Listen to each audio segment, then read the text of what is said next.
Mwanaume huyu amekuwa akipitia changamoto si haba baada ya mazishi ya mkewe. Mwanaume huyu anadai kuwa mwenda zake amekuwa akimsumbua kwenye ndoto usiku na mchana. Kisha alikuwa analia kwamba halali. Bibi anamletea ndoto, anamwambia wewe unalala usingizi lakini mimi silali. Ndio wewe wameniacha sijalala vizuri, hawakunilalisha vizuri. Sasa alikuwa tu na mosi la halali. Sasa ilikuwa tu amtengeneze. Nikasikia mwenzako anafufua marehemu. Nimekuja mbio mbio ili nihakikishe nione ni kweli ama si kweli. Kweli nimefika pale nikapata hiyo mwili imewekwa kwa jeneza, nimerudishwa kwa kaburi na imefunikwa vizuri. Hata ndani nione picha kisi chapate picha yake. Kufuatia hilo, mwanaume huyo aliufukua mwili wa mkewe kwa jina Nancy Namalo kutoka kaburini na kisha kuosha mwili huo na baadaye kuupaka mafuta, kumvisha nguo, kisha kumwongelesha na baadaye kumrejesha kaburini kwa maziko. Hasa wakati alikuwa anafukua, akatoa neti, akafungua sanduku, akapata dawa kwa mkono mwingine kwa kichwa hapa. Kapanguza maji, kamuongelesha kama bibi yake, akamwambia nakupenda na siwezi kukuacha uteseke. Nimekujihami, mimi ni bwana yako na nimesema nikutengeneze.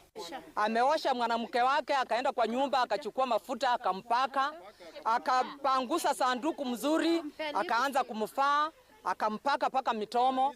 Kiplimo anadai mkewe alizikwa na mazingaumbwe ambayo amekuwa yakimkosesha amani na hivyo alilazimika kufanya hivyo ili kuondoa dawa anazodai zilikuwa zimezikwa pamoja na mwenda zake kwenye jeneza.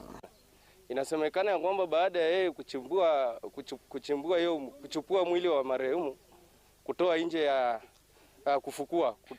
kumtoa ndani ya jeneza. Kitu cha kwanza alikuwa amezikwa na dawa. Kitu cha pili marehemu alizikwa na chupi. Na sisi kama jamii ya Waluya, wakizika mke wako na chupi, ni kumaanisha wewe maisha yako inabaki tu hivyo, hata uwezi oa.